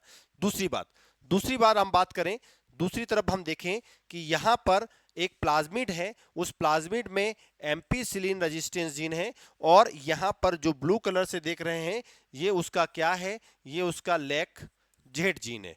लेकिन आपने क्या किया, उसके लैक जेड जीन में येलो कलर वाला जीन ऑफ इंटरेस्ट क्या कर दिया, इंसर्ट कर दिया। तो जीन ऑफ इंटरेस्ट इंसर्ट करने से लैक जेड जो जीन था वो क्या हो चुका है, डिस्टर्ब हो चुका है। इसका मतलब यह है कि यदि इस प्लाज्मिड को आपने इस बैक्टीरिया के अंदर ऐड किया तो ये प्लाज्मिड को जब मीडिया के अंदर डाला गया तो मीडिया में कौन था, एक्स गैल जो केमिकल था प्रेजेंट था। लेकिन आपको याद रखना है, क्या याद रखना है, क्योंकि आपने इसके जेड जीन को, लैक जेड जीन कैसा हो चुका है, इनएक्टिव हो चुका है, तो वो क्या करेगा, इस एक्स गैल को क्या नहीं कर पाएगा, नो कन्वर्ट कर पाएगा, ब्रेक नहीं कर पाएगा, no break down of X gal. वो एक्स गेल को क्या नहीं कर पाएगा, ब्रेक डाउन नहीं कर पाएगा, वो एक्स गेल को नहीं क्या कर पाएगा, ब्रेक डाउन नहीं कर पाएगा, नो ब्रेक डाउन एक्स गेल। तो इसका मतलब क्या होगा, नो ब्लू कलर प्रोड्यूस। इसी को बोलते हैं blue white screening. Blue white screening से क्या समझ में आया, यदि ब्लू कलर दिया इसका मतलब उसके अंदर बीटा ग्लेक्टोसाइडेस नाम का जीन बनेगा, क्योंकि जेड जीन क्या है, एक्टिव है। ये जेड जीन किसे है, एक्टिव है, इसलिए वो ब्लू कलर प्रोड्यूस करेगा, क्योंकि एक्स गाल को ब्रेक डाउन कर देगा। तो आपको क्या समझ में आया, यदि कोई प्लाज्मिड नॉन रिकॉम्बिनेंट है, यदि नॉन रिकॉम्बिनेंट प्लाज्मिड है तो ब्लू कलर देगा, ब्लू कलर प्रोड्यूस करेगा। यदि वो रिकॉम्बिनेंट है, कैसा है, रिकॉम्बिनेंट है, ये कैसा है, रिकॉम्बिनेंट है, नॉन रिकॉम्बिनेंट नहीं आएगा, ये रिकॉम्बिनेंट है। ये कैसा है, रिकॉम्बिनेंट है। तो क्योंकि आपने जीन ऑफ इंटरेस्ट क्या कर दिया है, वहां पर ऐड कर दिया है, तो यदि रिकॉम्बिनेंट प्लाज्मिड को आपने बैक्टीरिया के अंदर डाला तो वो कोई भी कलर रिप्रोड्यूस नहीं करेगा। क्यों नहीं करेगा, क्योंकि उसके जीन को ही आपने क्या कर दिया है, इनएक्टिव कर दिया है, क्योंकि वहां पर जीन ऑफ इंटरेस्ट आपने ऐड कर दिया है। तो इसी को कहते हैं ब्लू व्हाइट स्क्रीनिंग। तो यहां पर क्या समझ में आया आपको, ये बात समझ में आई कि ब्लू व्हाइट स्क्रीनिंग क्या होती है, एक मेथड होती है जिसकी हेल्प से क्या कर सकते हो, आइडेंटिफाई कर सकते हो रिकॉम्बिनेंट बैक्टीरिया को। क्यों रिकॉम्बिनेंट को करोगे, क्योंकि वो कलर प्रोड्यूस करेगा। कैसे करेगा, commonly use for plasmid like PUC 18 और पीयूसी 19 के लिए यूज करते हैं। प्रिंसिपल क्या है, it is based on insertion inactivation of lac Z gene. यदि आपने gene of interest, insertional inactivation का मतलब क्या हुआ, आपने जीन ऑफ इंटरेस्ट को क्या कर दिया, ऐड कर दिया। कहां पर, एंटीबायोटिक नहीं, लैक जेड जीन पर क्या कर दिया, इंसर्ट कर दिया, जिसके कारण वो क्या हो चुका है, इनएक्टिव हो चुका है। इसीलिए इसको क्या कहते हैं, insertional inactivation of Z gene plasmid like PUC 18। और यदि आपने उसको इनएक्टिव कर दिया, जेड जीन प्रोड्यूस क्या करता है, बीटा ग्लेक्टोसाइडेज नाम का जीन प्रोड्यूस कर, एंजाइम प्रोड्यूस करता है। और यदि ये जीन प्रोड्यूस हो रहा है, ये जीन एक्टिव है, तो ये बीटा ग्लेक्टोसाइडेज बनाएगा। और बीटा ग्लेक्टोसाइडेज क्या करता है, क्रोमोजेनिक जो केमिकल होता है जिसको एक्स गैल बोलते हैं, इस एक्स गैल को क्या करेगा, ब्लॉक कर देगा, जिसके कारण क्या होगा, ब्लू कलर प्रोड्यूस करेगा। लेकिन यदि इस जीन को ही इनएक्टिव कर दिया जाए, यदि इस जीन को ही क्या कर दिया है, इनएक्टिव कर दिया है, देखिए if gene of interest is inserted, gene of interest को आपने इंसर्ट कर दिया तो क्या होगा, Z gene become active, Z gene क्या रहेगा, remain active, no gene is inserted. यदि आपने कोई जीन इंसर्ट नहीं किया तो जेड जीन कैसा रहेगा, एक्टिव रहेगा, उसके अंदर बीटा ग्लेक्टोसाइडेज बनेगा, और बीटा ग्लेक्टोसाइडेज बनेगा तो एक्स कॉल क्या जाएगा, ब्रेकडाउन हो जाएगा और ब्लू कलर देगा। लेकिन आपने क्या कर दिया, जेड जीन को क्या कर दिया, इनएक्टिव कर दिया, क्योंकि वहां पर जीन ऑफ इंटरेस्ट को क्या कर दिया, इंसर्ट कर दिया, तो जेड जीन क्या हो जाएगा, इनएक्टिव हो जाएगा, बीटा ग्लेक्टोसाइडेज का प्रोडक्शन क्या हो जाएगा, बंद हो जाएगा और एक्स गाल जो होता है ब्रोक डाउन नहीं होगा और उसके कारण कॉलोनी कैसी रहेगी, वाइट ही रहेगी। तो यहां पर ये कंसेप्ट में आया। यहां पर क्या हुआ, यहां पर क्या हो रहा है, यहां पर क्या हो रहा है, बीटा ग्लेक्टोसाइडेज था, ग्लेक जेड जीन कैसा था, एक्टिव था। कैसा था, एक्टिव था। क्यों एक्टिव था, क्योंकि ये कैसा था, नॉन रिकॉम्बिनेंट। तो कैसा कलर आया, ब्लू कलर आया। यहां पर क्या हुआ, यहां पर क्या हुआ, क्योंकि यहां पर लैक जेड जीन क्या हो चुका है, इनएक्टिव हो चुका है, क्योंकि जीन ऑफ इंटरेस्ट क्या कर दिया है, आपने ऐड कर दिया है, जिसके कारण कैसा कलर आया, वाइट कलर आया। क्योंकि ब्लू कलर वो देगा नहीं। क्यों नहीं आएगा ब्लू कलर, क्यों नहीं आएगा ब्लू कलर, बिकॉज ये कैसा है, रिकॉम्बिनेंट है। कैसा है, रिकॉम्बिनेंट है। तो क्या आपको यहां तक की बात समझ में आई कि रिकॉम्बिनेंट पीयूसी और नॉन रिकॉम्बिनेंट पीयूसी के कंपैरिजन में देखोगे तो कैसे ब्लू व्हाइट स्क्रीनिंग की जाती है। तो यहां तक का कंसेप्ट आपको समझ में आना चाहिए, क्योंकि ये बेसिक कंसेप्ट है जिनको मैंने हर कलरफुल डायग्राम से रिप्रेजेंट किया है, आपको ये समझ में आना चाहिए। चलिए अब थोड़ा चलते हैं एनसीईआरटी के ऊपर। कल मैंने आपको ये पैराग्राफ जो है ऑलरेडी मैंने बता दिया है, लेकिन हम थोड़ा इसको और अच्छे से समझते हैं कि यहां पर हुआ क्या है। देखिए क्लोनिंग साइट, क्लोनिंग साइट को ऑलरेडी हमने डिस्कस किया था कि प्लाज्मिड के अंदर क्लोनिंग साइट होना चाहिए, ताकि आप क्या कर सकते हो, वहां पर किसी प्लाज्मिड को लिंक कर सकते हो। प्लाज्मिड को लिंक कर सकते हो, इसका मतलब क्या है, जीन ऑफ इंटरेस्ट जो एलियन डीएनए है, एलियन का मतलब ये था फॉरेन डीएनए है या जीन ऑफ इंटरेस्ट है, उसको क्या कर सकते हो, ऐड कर सकते हो। कैसे ऐड करोगे, वहां पर कम से कम सिंगल रिकॉग्निशन साइट होना चाहिए, मल्टीपल साइट हो गई तो वो डिस्टर्ब हो जाएगा। ये हमने ऑलरेडी देख लिया है। चले अब एक एंटीबायोटिक रेजिस्टेंस जीन होता है, उसके अंदर एंटीबायोटिक रेजिस्टेंस जीन होता है। अब एंटीबायोटिक रेजिस्टेंस जीन क्या करता है, एंटीबायोटिक प्रोडक्शन में हेल्प करता है, प्रोटेक्शन में हेल्प करता है। तो उस एंटीबायोटिक रेजिस्टेंस जीन में यदि आपने क्या कर दिया, फॉरेन डीएनए को डाल दिया, सपोज आपने क्या किया, बाम H1 का यूज किया और वहां से टेट्रासाइक्लिन को क्या कर दिया, रेजिस्टेंस जीन को क्या कर दिया, वेक्टर के अंदर जोड़ दिया, तो वो क्या हो जाएगा, इनएक्टिव हो जाएगा और वो प्लाज्मिड क्या करेगा, will loss tetracycline resistance due to insertion of foreign DNA। Foreign DNA को इंसर्ट करने के कारण यदि आप यहां पर फॉरेन डीएनए को इंसर्ट कर देंगे तो टेट्रासाइक्लिन वाली क्वालिटी क्या हो जाएगी, डिस्टर्ब हो जाएगी और वो टेट्रासाइक्लिन में ग्रो कर नहीं पाएगा।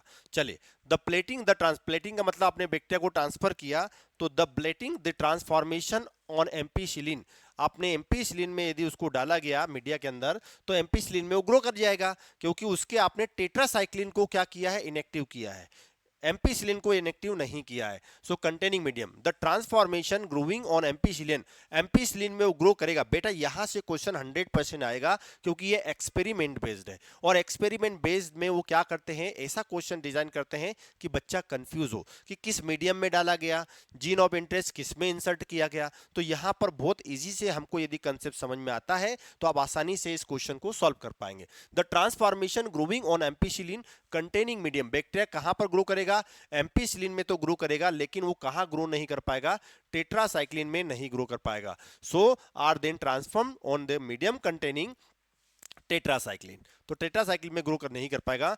Recombinant will grow in ampicillin containing medium but not grow in containing tetracycline. ये आपको मैंने एक्सपेरिमेंट से बता दिया है। क्या बताया है कि ये बैक्टीरिया कहां ग्रो करेगा, ये बैक्टीरिया कहां ग्रो करेगा, ये आप देख रहे हैं यहां पर जो रिकॉम्बिनेंट है वो रिकॉम्बिनेंट क्या करेगा, रिकॉम्बिनेंट यदि वो है तो वो एक्स गॉल को ब्रेक डाउन नहीं कर पाएगा। इसका मतलब क्या हो रहा है एक्स गॉल को ब्रेक डाउन नहीं कर पाया क्योंकि उसमें जीन ऑफ इंटरेस्ट को आपने डिस्टर्ब कर दिया। तो ये उसी पॉइंट को बता रहा है, ये आपको ध्यान रखना है, ये उसी पॉइंट को बता रहा है, आपको ध्यान रखना है, क्योंकि किसी जीन को आपने क्या कर दिया, जीन ऑफ इंटरेस्ट के डालने से इनएक्टिव कर दिया। तो recombinant will grow on the medium containing on both antibiotic. कौन किसकी बात कर रहे हैं हम, बट नॉन रिकॉम्बिनेंट की बात कर रहे हैं हम, किसकी बात कर रहे हैं, नॉन रिकॉम्बिनेंट की बात कर रहे हैं। तो नॉन रिकॉम्बिनेंट में तो कोई जीन ऑफ इंटरेस्ट है ही नहीं, तो उसको आप आसानी से क्या कर सकते हो, दोनों एंटीबायोटिक में ग्रो करा सकते हैं। So in this case one antibiotic resistance gene help in selection of transformant where the other antibiotic resistance gene gets inactivated due to insertion. Insertion करने के आप जीन ऑफ इंटरेस्ट को क्या कर दिया, किसकी बात कर रहे हैं, जीन ऑफ इंटरेस्ट को क्या कर दिया है, इंसर्ट कर दिया है। किसको, एलियन डीएनए भी कह सकते हैं हम इसको, जीन ऑफ इंटरेस्ट भी कह सकते हो, एलियन डीएनए भी कह सकते हो, help in selection of recombinant. तो क्या आपको ये बात समझ में आई, क्या आपको एक कंसेप्ट समझ में आया कि किस तरह से आप रिकॉम्बिनेंट को नॉन रिकॉम्बिनेंट से, ट्रांसफॉर्म्ड को नॉन ट्रांसफॉर्म से अलग कर सकते हो। चलिए अब थोड़ा समझते हैं। Selection of recombinant due to inactivation of antibiotics, इसका मतलब क्या, selection of recombinants due to inactivation. Recombinants में आप क्या कर सकते हैं, इनएक्टिवेशन कर सकते हैं, जीन ऑफ इंटरेस्ट को क्या कर सकते हैं, इंसर्ट करके। But cumbersome to produce procedure because it required the stimulants of plating on up to having the different antibiotic। यहां पर प्रॉब्लम क्या है कि दो एंटीबायोटिक में आप क्या कर रहे हैं, ग्रो कर पा रहे हैं। वो किसकी बात कर रहा है, नॉन रिकॉम्बिनेंट की बात कर रहा है। चलिए, therefore alternating selectable markers have been developed which differentiate recombinant from the non recombinant basis of the ability। Recombinant को किसके आधार पर अलग कर रहा है नॉन रिकॉम्बिनेंट से, टू प्रोड्यूस कलर। हम किसकी बात कर रहे हैं, पीयूसी की बात कर रहे हैं, क्रोमोजेनिक सब्सटेंसेस, क्रोमोसोनिक सब्सटेंसेस की बात कर रहे हैं। यदि वो रिकॉम्बिनेंट हुआ, रिकॉम्बिनेंट डीएनए है, is inserted within the coding sequence of DNA enzyme। कौन सा है वो, बीटा गैलेक्टोसाइडेज है। This result into the inactivation of gene of synthesis of this enzyme which refers to insertion inactivation। आपने यदि gene of interest को आपने beta galactosidase produce करने वाले लैक जेड जीन के अंदर इंसर्ट कर दिया तो इसको कहते हैं इंसर्शनल इनएक्टिवेशन।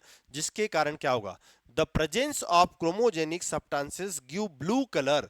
ये ब्लू कलर देगा क्योंकि वो एंजाइम उस एक्स गाल को क्या कर देगा, ब्लू कलर में कंपाउंड में कन्वर्ट कर देगा। सो ऐसे plasmid, if the plasmid the bacteria does not have, यदि ऐसे प्लाज्मिड के अंदर जीन ऑफ इंटरेस्ट नहीं इंसर्ट किया गया तो क्या करेगा, result into the insertional inactivation of beta galactosidase gene and the colony do not produce blue colour. Blue colour produce नहीं करेगी, वो व्हाइट ही रहेगी। इस तरह से आप ब्लू व्हाइट स्क्रीनिंग कर सकते हैं और रिकॉम्बिनेंट को नॉन रिकॉम्बिनेंट से क्या कर सकते हैं, अलग कर सकते हैं। तो क्या आपको यहां तक का कंसेप्ट, आज का लेक्चर थोड़ा लंबा रहा है, समय लगा है, लेकिन मैंने एक एक पॉइंट को डायग्राम के साथ कंसेप्ट क्लियर करवाने की कोशिश की है। आई थिंक आपको ये समझ में आया होगा। नहीं समझ में आया है तो इसको अगेन एक बार रिपीट करना है। आपके डायग्राम आपको इमेजिनरी फॉर्म में या जैसे भी लेबलिंग करना हो, जैसे भी बनाना हो आपको बनाना है। यदि एक बार ये कंसेप्ट आपको समझ में आ गया तो आपको 100% डॉक्टर बनने से कोई नहीं रोक सकता। चलिए नेक्स्ट लेक्चर में मिलेंगे नए कंसेप्ट के साथ। Thank you so much, thank you so much.